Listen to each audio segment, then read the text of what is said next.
और अब आज के दिन की सबसे विशेष बात, आज श्रावण कृष्ण पक्ष की उदया तिथि षष्ठी और शनिवार का दिन है। षष्ठी तिथि आज दोपहर 1:34 तक रहेगी, उसके बाद सप्तमी तिथि लग जाएगी। फिलहाल बात करेंगे षष्ठी तिथि की।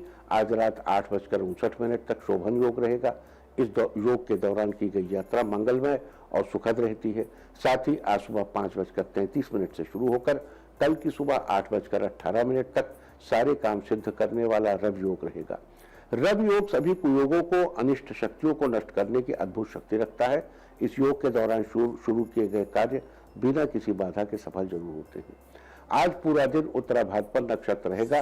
उत्तराभाद्र नक्षत्र कल की सुबह 8:18 तक रहेगा। 27 नक्षत्रों की श्रेणी में उत्तराभाद्रपद 26वां नक्षत्र है। उत्तराभाद्रपद का अर्थ होता है भाग्यशाली पैरों वाला व्यक्ति। उत्तराभाद्रपद नक्षत्र के स्वामी शनिदेव हैं और पेड़ पौधों में इसका संबंध नीम के पेड़ से बताया गया है। लिहाजा उत्तराभाद्रपद नक्षत्र के दौरान शनिदेव के साथ साथ नीम के पेड़ की उपासना भी करनी चाहिए। उन लोगों को तो नीम के पेड़ की पूजा सदैव करनी चाहिए जिनका जन्म उत्तराभाद्रपद नक्षत्र में हुआ हो। ऐसा करने से आपको विशेष फलों की प्राप्ति होगी। लेकिन साथ ही यहाँ आपको एक बात का ख्याल रखना चाहिए कि आज के दिन आपको नीम के पेड़ या उसकी लकड़ी या उसकी पत्तियों को किसी प्रकार का नुकसान नहीं पहुंचाना चाहिए। इसके अलावा नीम से बनी किसी भी चीज जैसे नीम का साबुन, नीम के फेस वॉश आदि को उपयोग में नहीं लाना चाहिए। इससे आपको मिलने वाले विशेष फलों की शुभता बनी रहेगी। तो ये थी चर्चा आज के दिन पड़ने वाले शोभन योग, रवि योग और उत्तराभाद्रपद नक्षत्र की। और अब बात करेंगे आज के दिन पड़ने वाले भद्रा की। आज दोपहर 1:34 से देर रात 2:41 तक पृथ्वीलोक की भद्रा रहेगी।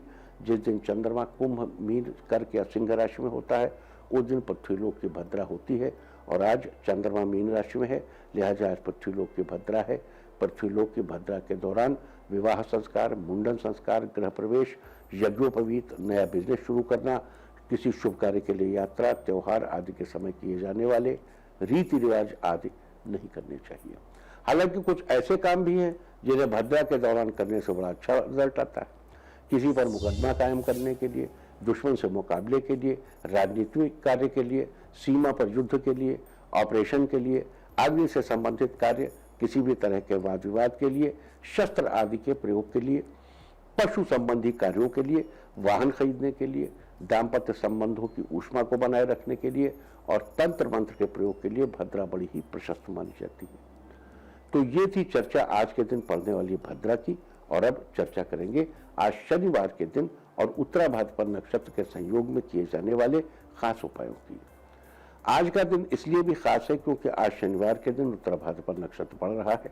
चूंकि दोनों का संबंध शनिदेव से है, लिहाजा शनि संबंधी उपाय करने के लिए आज का दिन बड़ा ही प्रशस्त है। शनिदेव की उपासना करने से आपको शुभ फलों की प्राप्ति होगी, साथ ही आपके सभी काम बनेंगे। तो आज के दिन विभिन्न शुभ फलों की प्राप्ति के लिए, जीवन में सफलता को बनाए रखने के लिए आपको क्या उपाय करने चाहिए, आज हम इसकी चर्चा करेंगे। अगर आप एक सुंदर, स्वस्थ, निरोगी काया की कामना करते हैं तो आज के दिन आपको गेहूं से बनी एक रोटी पर गुड़ रखकर किसी नर भैंसे को, यानी भैंस को नहीं, केवल नर भैंसे को खिलानी चाहिए। नर भैंसे को खिलाने से ही आपके काम बनेंगे। आज के दिन इस प्रकार ये उपाय करने से आपकी सुंदर, स्वस्थ, निरोगी काया की कामना जरूर पूरी होगी। अगर आप आर्थिक रूप से बड़ा लाभ पाना चाहते हैं तो आज के दिन आपको 1 रुपए का सिक्का लेना चाहिए।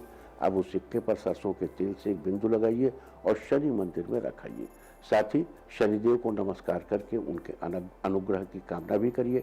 आज के दिन ऐसा करने से आपको जल्द ही आर्थिक रूप से बड़ा लाभ मिलेगा। अगर आप अपने शत्रुओं से परेशान हैं और उनसे छुटकारा पाना चाहते हैं तो आज के दिन एक पत्थर के कोयले से अपने शत्रु का नाम लिखिए और उस पत्थर को कोयले समेत बहते पानी में प्रवाहित कर दीजिए। आज के दिन ये उपाय करने से आपको जल्द से जल्द अपने शत्रु से छुटकारा मिलेगा और साथ ही आपका जीवन खुशहाल होगा। अगर आपको अपने नए व्यापार में किसी प्रकार की कठिनाइयां आ रही हैं तो आज के दिन आपको सुबह स्नान आदि से निवृत्त होकर आक या मदार के पौधे के पास जाना चाहिए और उसकी विधि पूर्वक रोली, चावल आदि से पूजा करनी चाहिए।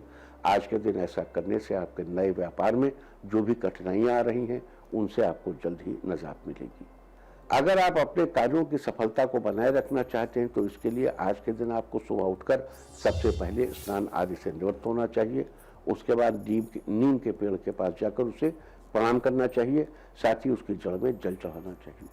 आज के दिन नीम के पेड़ को प्रणाम करके उसकी जड़ में जल चढ़ाने से आपके कार्यों की सफलता बनी रहेगी। अगर आपको पैतृक जमीन जायदाद संबंधित किसी परेशानी का सामना करना पड़ रहा है तो उस परेशानी से बाहर निकलने के लिए आज के दिन आपको आटे का एक दीपक बनाकर उसमें सरसों का तेल डालकर शनिदेव के आगे जलाना चाहिए। आज के दिन ऐसा करने से आपको पैतृक जमीन जायदाद संबंधी जो भी परेशानियां आ रही हैं उनसे आप जल्दी ही बाहर निकल जाएंगे।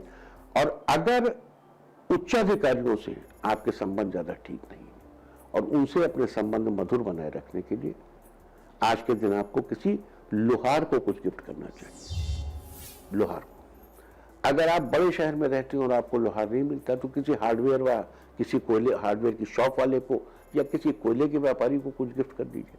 आज के दिन ऐसा करने से जल्द ही उच्चाधिकारियों से आपके संबंध मधुर बनेंगे, बहुत अच्छे रिलेशंस हो जाएंगे।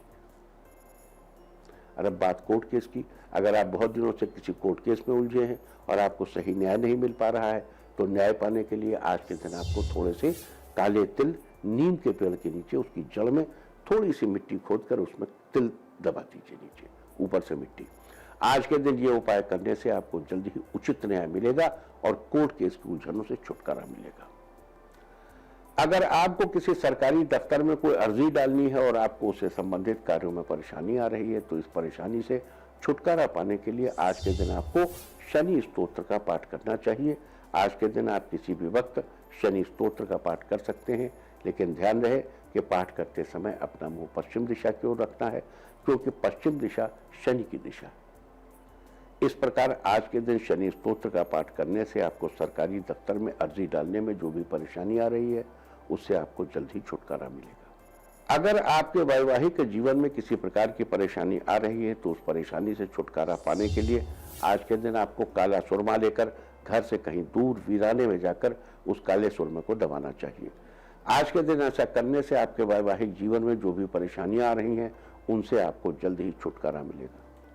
अगर आपको अपने जीवन में हर काम के लिए बहुत अधिक संघर्ष करना पड़ता है या बहुत मेहनत करने के बाद ही आपको कोई सफलता मिल पाती है तो आज के दिन आपको एक मुट्ठी काले तिल लेकर बहते जल में प्रवाहित करना चाहिए। साथ ही शनिदेव का ध्यान करते हुए प्रार्थना करनी चाहिए।